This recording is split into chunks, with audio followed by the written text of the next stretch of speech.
నమస్తే, welcome to SRK TV. నేను మీ సాయి ప్రియ. ప్రభుత్వ ఉద్యోగం రాలేదని ఒక యువతి ఆత్మహత్య చేసుకొని చనిపోయింది.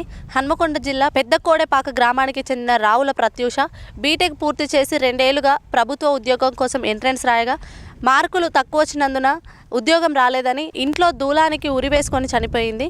ప్రస్తుతం మనం ఇక్కడికి రావడం జరిగింది. చూసుకున్నట్టయితే నిన్న ఇంట్లో పడి ఉండడం వాళ్ళ అమ్మమ్మ చూసి చుట్టుపక్కల వాళ్ళకి చెప్పడంతోనే హాస్పిటల్కి తీసుకెళ్లారు. అయితే అప్పటికే ప్రత్యూష చనిపోయింది.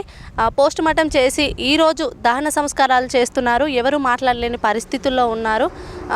చుట్టుపక్కల వాళ్ళని అడిగితే మాత్రం తను ఎందుకు చనిపోయిందో సమాచారం అయితే ఎవరికీ తెలియదని చెప్తున్నారు. తన చేతికైతే కాట్లు కూడా ఉన్నాయని అయితే గ్రామస్తులు చెప్తున్న పరిస్థితి. తను ఎందుకు చనిపోయిందో ఇంకా తెలియాల్సిన విషయం అయితే ఉంది. సోలార్ ప్యానెల్స్ పెట్టుకొని కరెంట్ బిల్ ఆదా చేసుకుంటూ డబ్బులు సంపాదించండి. SRK green energy.